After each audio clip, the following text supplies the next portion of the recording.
Florida Gators football season is over. The Gators unable to get a bowl game at the end of this year, finishing 5-7 on a 5-game losing streak. Their last game, a home loss against their rival Florida State, one that showed a lot of issues and as well some shining moments for Max Brown, the backup quarterback that took over for Mertz. But as mentioned before, not a bowl eligible season and a lot of questions going into this offseason. Joining me now is the assistant sports editor as well as the sports editor, Topher Adams and Jackson Reyes. The guys, thank you for joining in today. Thank you for having us. Yes, thank you. Now, this was a game which I mentioned before, the Florida State one, where the Seminoles ended up going into Gainesville to take a 24-15 victory against the Gators. And again, this is a number 5 team in the nation, now AP number 4 in the nation. So we're talking about a playoff team, but the Gators are pretty close midway through the game, and both sides dealing with their own injuries. But Jackson, because you did, report on this game, you wrote the gamer for this one, which is available on Alligator Sports and alligator.org. What was kind of some things from this game that you saw, and as well, kind of just tell us about the summary of what happened with the Gators? Yeah, talking about this game, this was a lot of people dubbed it the backup quarterback bowl. You had Max Brown making his first ever start for the Gators, and then Tay Rodemaker coming in for Jordan Travis, who had a leg injury last week. But you know, as you mentioned, it was a close game throughout. Florida jumps out. They did exactly what they needed to do. They held onto the ball for a long time. They dominated time of possession throughout. Had these long methodical drives. And jumped out to a 12-0 lead. The defense was playing great. They got a safety. But I think what we've kind of seen from Florida all season is sort of in these clutch moments, in these moments where you have to make a big decision, they kind of lean towards the more conservative side. The very first drive, they end up with just a field goal attempt. They miss it. I believe there's a 4th and inches, 4th and 1 situation in the second quarter. They opt to kick a field goal instead of trying to go for it, even though they're, I think, either in the red zone or very close to the red zone. And it's decisions like that where, when you're playing a team as talented as Florida State is, even with the backup quarterback, you can't take chances, or you have to take chances to beat a team like that. And just looking at, it kind of came to bite them immediately. They kicked that field goal, get that safety. It's 12-0. Momentum is going their way and things seem going in like the right direction. Then FSU immediately finally spits on the scoreboard. It's only 12-7 now, going into the break. And then FSU opens the second half, goes down, scores a touchdown. They go up by 2. Just like that, most of the momentum's gone. Florida does get a field goal back to go into the fourth quarter up 15-14. But by that point, it kind of just felt like a lot of the steam Florida had built up, it kind of ran out. FSU's skill players like Johnny Wilson, Trey Benson, Keon Coleman, they showed why they're some of the best players in the country. Kind of ran all over Florida. Keon Coleman, Johnny Wilson made some outstanding catches throughout the game. And, Florida's defense, as well as it played, kind of just, struggled in the second half, especially discipline-wise. A lot of penalties that killed the team. There was a targeting penalty on Jaden Hill that gave FSU a first down late in the game. Jamari Lyons got ejected for spitting at a player. Some offsides penalties, just things like that is unacceptable. And I think the most damning stat that when you check the box scores, I think they had 50 yards of penalties, I believe, in the second half, and that's more than they had total yards of offense in the second half, which was 48. Ultimately, I just think the offensive line of Florida, just another thing we've seen throughout, just, failed to contain guys like Jared Verse, just that FSU defensive line and, their talented players, and really didn't give Max Brown any real chance to, lead Florida to a comeback late in the game.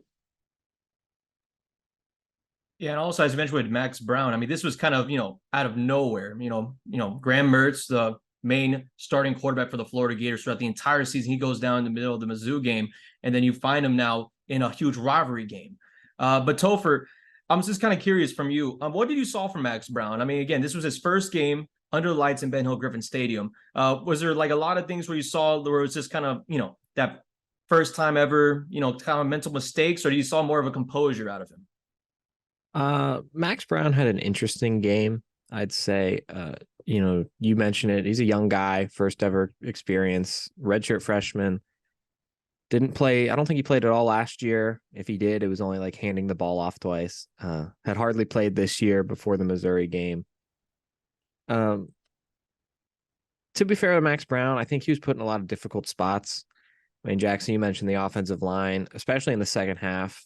Florida State was just destroying Florida at the point of attack, to the point where Max Brown had no no chance to do anything, even if he could make the reads, make the throws. But with that being said, he certainly looked like a redshirt freshman who is a work in progress as a college football player. He didn't make disastrous plays most of the time, but he's kind of a one read guy. He's kind of a tuck and run right away kind of guy. His delivery is kind of inconsistent. He flashed some athletic traits. He's a good runner. He had one pass to Hayden Hansen up the sideline. That was a really nice throw on the run in stride. Really, really good play. But, it's tough. He's still very limited. I don't know what his future looks like. Maybe he turns into a good college quarterback for Florida or somewhere else. Maybe he doesn't. But it just kind of is what it is. I mean, Florida State was dealing with the same thing. I think if you watch their offense with Tate Rodemaker, they're equally limited. But the difference is Florida's defense is Florida's defense, and Florida State's defense is Florida State's defense. That's kind of just what it is. I think Florida had a really good game plan to get the best out of Max Brown. They ran the ball. They didn't make things too difficult for him. They held the ball most of the game. They just kind of limited possessions to try to make it as easy as possible. And Max Brown did a really good job in key situations, especially early in the game. I think they started 5 for 7 on third down. But I mean, at the end of the day, it's about talent. It's about who has more good players. And Florida State had more good players than Florida. And you saw in the second and the third and the second half, really in that fourth quarter, Florida State has a handful of future NFL players all over the field, and Florida has less of them. And that's just kind of what the difference was. And, to met the Max Brown point, I think he played as well as you can realistically expect for a redshirt freshman who's never played and didn't have a ton of hype coming out of high school. And, if Graham Mertz plays in this game, probably goes a lot differently for Florida. But at the same time, if Jordan Travis plays for Florida State, it probably goes a lot different for Florida State. Absolutely. And again, that's a Gators season ending 5-7. And I know we talked about a little bit in basically the beginning, before the season even started, in our first ever podcast for the semester, about the youth of Florida. How are they going to be able to react in this? For the Gators, who lost their last 5 this season, and we're talking about games as close as 2 to 3 points, and some other games where it's a lopsided victory, such as on the road against LSU, that neutral Florida Georgia game against the number 1 Bulldogs. But for question for either one of you guys, what was kind of the main reason that you think, or just one of the many reasons, that why Florida continued to struggle down the stretch of this season? And of course, was basically a win shy from, a postseason bowl eligible game. Topher, do you want to chime in first, or? Yeah, I mean, I'll just start. It's 2 words. I'm sure, Jackson, you can expand more on this, but talent and discipline. Florida is one of the least disciplined teams in the entire country. They are one of the most penalized teams. They make the most operational mistakes out of anybody in the country. Special teams has been an operational disaster most of the games this season. I mean, you saw in this game, Jackson, you mentioned there was a player ejected for spitting on somebody. There was a terrible targeting penalty that basically ended the game. There was a holding penalty that kind of killed a scoring opportunity at the end of the first half. We've seen multiple touchdowns come off of special teams or defensive penalties. We've seen countless big runs or big pass plays because the defense gets caught out in incorrect positions or incorrect alignment or takes a bad angle. Those are all discipline coaching issues. So all of that coachable, like structural issues are super evident. And that's really frustrating if you're a Florida fan, because the talent part, like, we can get to that. Florida is not as good as Georgia. Florida is not as good as LSU. Florida is not as good as Florida State. And Florida's, frankly, not as good as Missouri is right now. That's just the fact. Those teams are more talented. They have more good football players than Florida does. But at the same time, Florida is still close enough that if they cleaned up these operational and coaching issues, they probably win at least 2 of these games, and they're probably 7-5 going to an okay bowl game, and you feel a lot better about the future. So I'm sure, Jackson, you have a lot of similar thoughts on what went awry. Yeah, I mean, I think discipline's just the biggest thing. I think it's been talked about a lot, so I'm kind of beating a dead horse with just what's kind of in the narrative this season and the past couple of days is just, Billy Napier being brought in praises this detail-oriented guy who's really going to fix this aspect of Florida football that, you know, while it's been sort of much under a bigger microscope this season, it's not like this hasn't already existed the past couple of years under Mullen and under McElwain as well. It's still kind of just continued under Napier, but his whole thing was, you know, he's here to fix that. That's sort of his philosophy, is being a detail-oriented coach. And, you know, from the jump, literally first game in Salt Lake City, you know, you have a penalty where two players on a punt return are wearing the same exact jersey number. You know, that kind of thing is just kind of unacceptable. And you can almost accept that because it's the first game of the season. There is a lot of youth. One of those players wearing a number 3 is a freshman, Trey Wilson, but you don't expect it to continue. You know, sure, a freshman made a mistake or there was a coaching error in that first game of the season, but, you know, just fix it. Like work on it, try and get better. And it just persisted all the way to where Topher mentioned 4 or 5 things that happened in the FSU game, which is their last game of the season. And there's just so many, you know, different times you can point to issues like that that really swung the game. I mean, the Arkansas game, Graham Mertz is trying to spike the ball to have the team kick a field goal or give them a chance to kick a field goal and win it. And the field goal unit's already running onto the field, and it's a legal substitution penalty, I believe it was. That's a discipline, or not discipline, detail-oriented mistake. Several times throughout the season, they only had 10 guys on a field goal block. Against Kentucky, there was, I believe, roughing the punter or jumping over the line, something like that. That led to a penalty, and then immediately Ray Davis breaks off like a 70-yard touchdown run.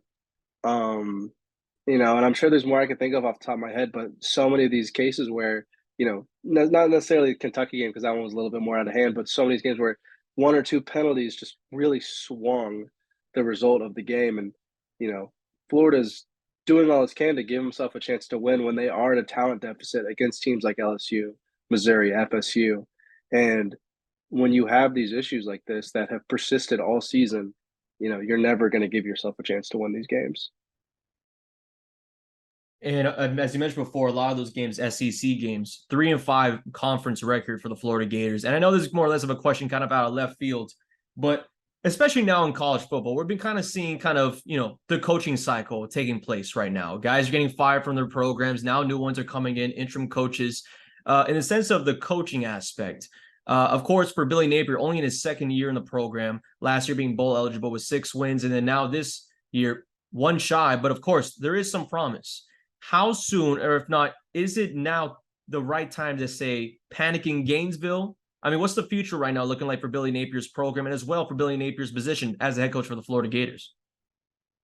I mean, it's in a very real way, it's too early to put like him on a tangible hot seat. Like, he's not going to get fired in the next few weeks. He's not going to get fired before next season. But the reality is there's not very many examples of a guy who starts this underwhelming and then ends up getting a program where Florida wants to be. Because Florida's goal isn't to be 6-6, 8-4, whatever. That's not that's not the expectations of the Florida football program. Florida wants to be winning 10 games every year and winning the SEC and making the playoff and winning national championships. And the fact is, there aren't a ton of coaches who start out this underwhelming and then end up succeeding at that level. It's not impossible.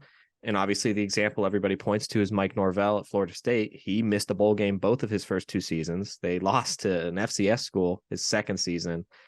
And now they've won 10 games back-to-back seasons. They're a win away from likely a playoff berth, undefeated season. So, like, there are some examples, and that's why, in a very real way, he's not in danger. But the history doesn't bode well, and I think if what we're talking, if the only issue we were talking about with Florida's program was like talent, then you'd be like, oh, okay, he can fix that because he's a good recruiter. Florida has a lot of good recruits in the pipeline. But we're talking about like day one coaching stuff. We're talking about the simplest coaching stuff, the just coach him up football coach stuff. You know, that doesn't require talent to be that level of discipline and detail. That's just like being a good football coach. And this isn't to say that Billy Napier isn't that necessarily, but I don't know. The evidence is a little shaky if we're being totally honest with ourselves. Yeah, and kind of to build off of that, I know Topher made the point earlier talking about how several of the teams down the stretch during that 5 game losing streak were just more talented than Florida. But to another point, like Florida, that doesn't mean that Florida's bad. They have a lot of talented players. They're still a very talented team, to the point where you'd expect them to win at least one of those 5 games down the stretch, maybe even two if things go right, to go bowl eligible or at least go 7-5, which I guess is still bowl eligible. And to go back to your question, Brandon, I think it's very interesting, because there is that aspect of patience in the program, giving Billy time to get his guys, but you know I do think I don't know if he'll get fired next season, even if they get off to a bad start. I think what's interesting is that he is in. I was looking at this today. He'll be entering year 3 of a 7-year contract next year, and then his buyout after the 2024 season. I just pulled up is $25.6 million.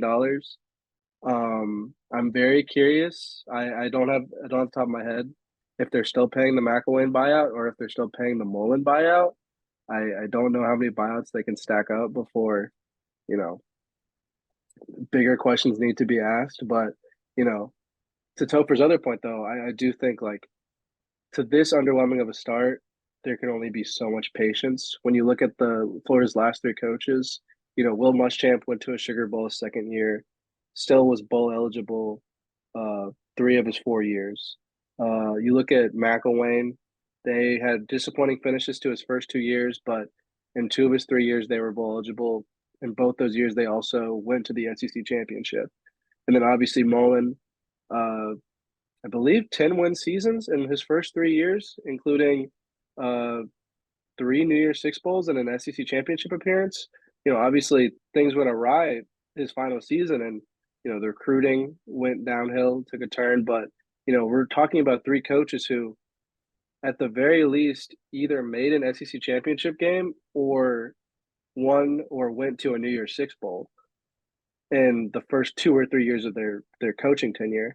And obviously, Napier's in a little different of a situation coming in, joining this Florida program. But, I think bare minimum, making a bowl game is sort of the floor, the absolute floor of the Florida program / fan base. So I'm curious to see, just how things play out in year 3. I mean, it'll definitely be one big thing to look at from out this entire offseason. We already see. I mean, let alone the SEC, Mississippi State, as well as Texas A&M with Jimbo Fisher. Not saying that was one I was surprised to see, but I have to say at least $76 million. I mean, the best job in college football is probably being a fired head coach. But basically, I mean, again, we talked a lot about, the struggles of Florida and, of course, ending off the season 5-7. But what are some things that, we can take away from this Florida team, where we can look into the next season and say, hey, the program for Florida can grow? Like the Florida fan base, what can they look forward to fall into next season? And as well, of course, recruitment-wise, whatever that might look in the offseason as well. There's some good young players. Not so many that next season's a guaranteed success, but there are good young players. Trey Wilson is a freshman who had a great year.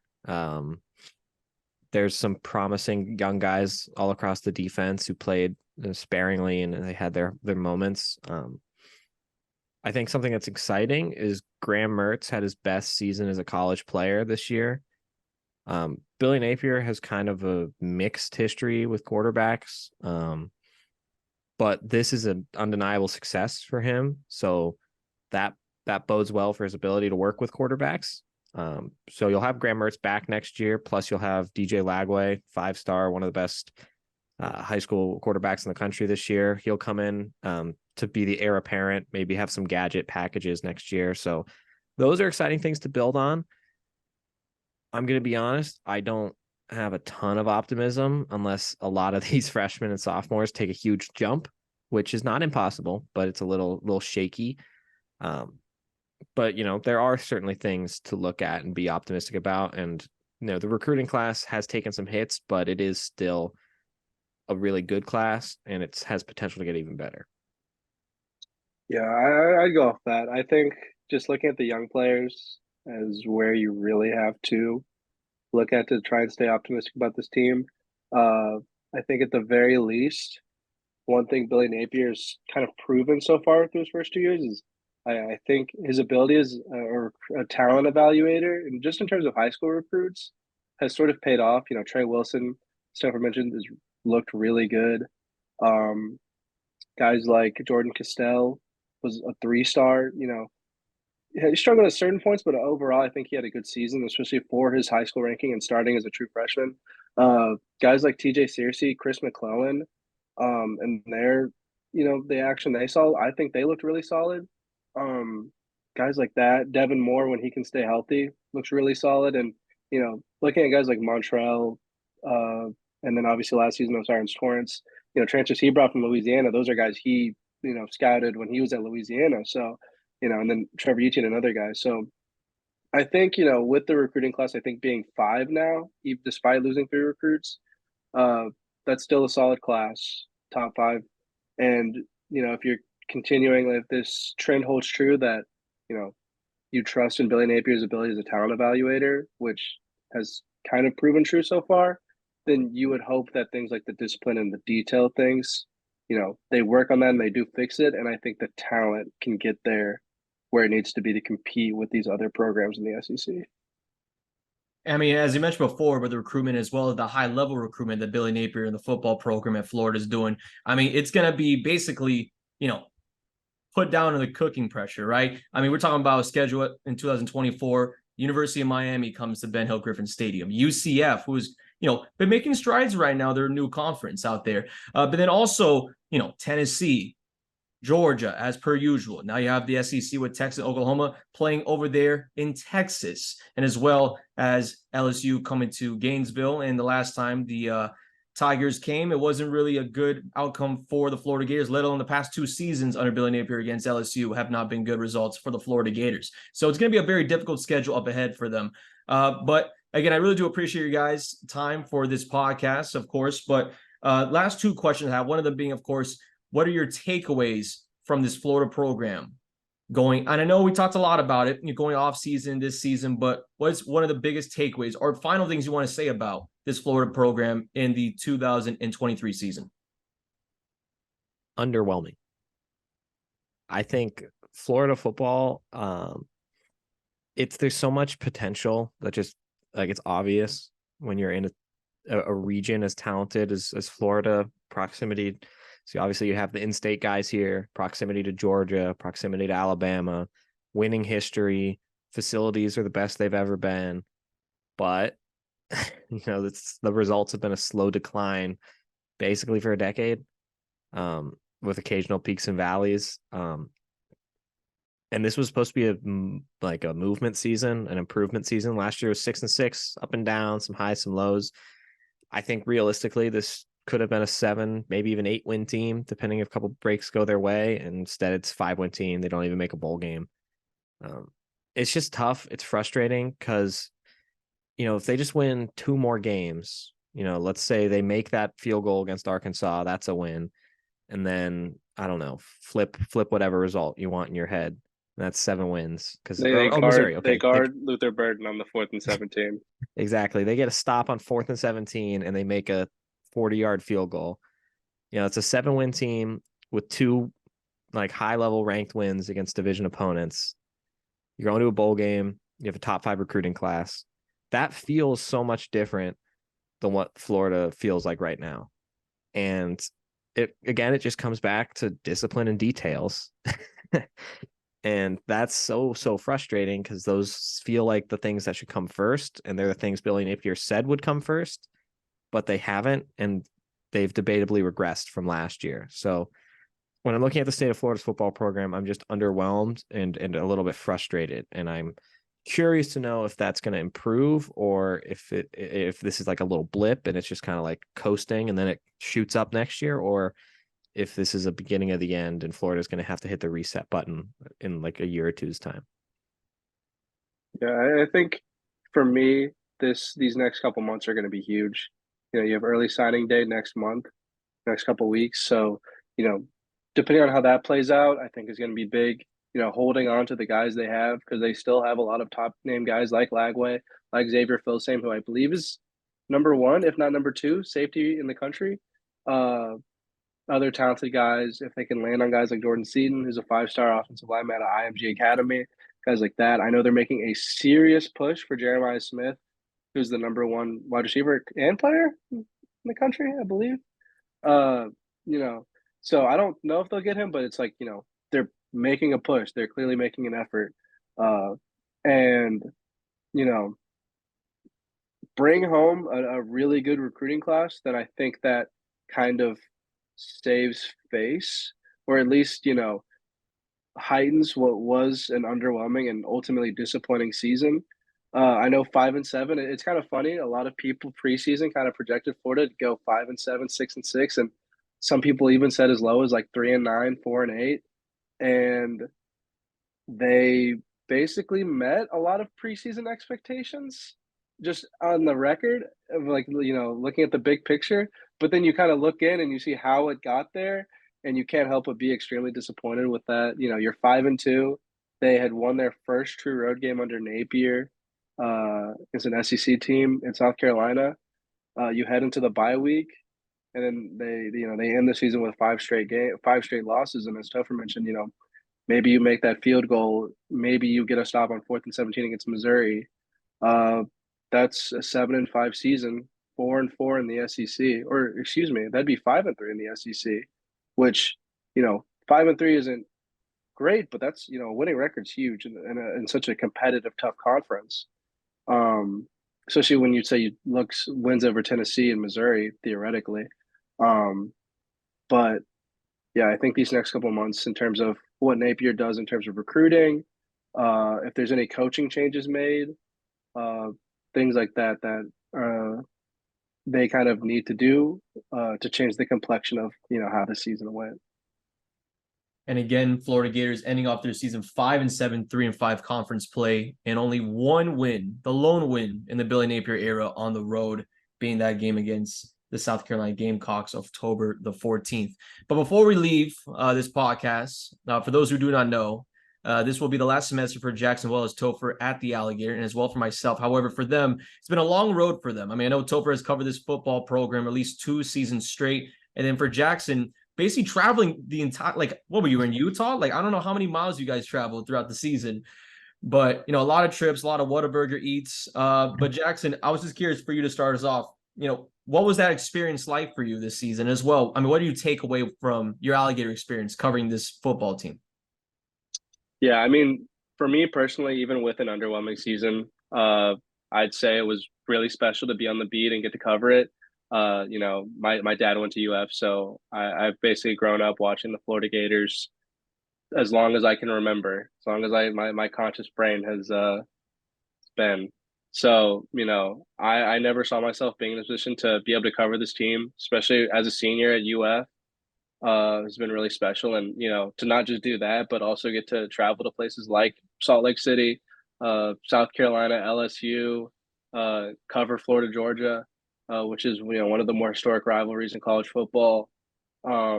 Has been just really awesome, and to do it alongside Topher, and then Luke, who's our main football beat reporter. It's been a blast. It's been a ride. So I look back on my time on the Alligator and time on this beat. Some of my favorite semesters in college. I think this is really where I'll remember the most about it and hold most fondly to my heart. So yeah, I think that's what I'll say about my experience. Yeah, it's been a blessing, man. I know I've been on this beat for 3 years now, 2 with the Alligator, another one with another site, and it's a blessing, man. It's not every day you get to be a student covering one of the biggest football programs in the region, one of the biggest athletic programs in the region. I mean, Florida football is a big deal, man. And to be able for us to have this access and get to cover these great games in front of 90,000 fans and, big national TV broadcasts, you mentioned Florida, Georgia, getting to go to Death Valley in Baton Rouge this year, it's been real special, and I'm very, very thankful for the opportunity. Thankful to Jackson, Luke, Jackson Castellano, Joe Henry, who were the editors last fall, the guys at the other places I've worked. I mean, it's a special opportunity, and I don't take it for granted, and I am definitely going to remember it fondly, regardless of what's next. Well, again, I mean, for me personally, just working with you guys has been also incredible just to see your guys' coverage and seeing, all the things. And I know we don't have a lot of time left, but I do have to say, Topher, your thoughts on Whataburger? It's a vibe, man. You cannot beat the vibe. It's exactly what you're looking for in a vibe, man. For those who do not know, Jackson kind of introduced Luke and Topher to Whataburger. Me personally, I have not eaten that yet. Again, from South Florida. So maybe in the future though. Then again, if any of you guys are in South Florida, Miami subs, I'll take it there for a gyro. But with that being said, that'll be the end of our podcast episode this week. Thank you again for tuning in. And of course, if you're looking for more coverage on the Florida Gators, do follow us on Twitter, aka X now, and as well as Instagram, being that of Alligator Sports, and as well online, alligator.org. And of course, look around for the orange boxes on print around here in Gainesville. But with that being said, Brandon Hernandez, joined by Topher and Jackson. The Florida Gators finishing off the season in football, 5-7. You guys have a good one. We'll see you on the next episode. Thank you.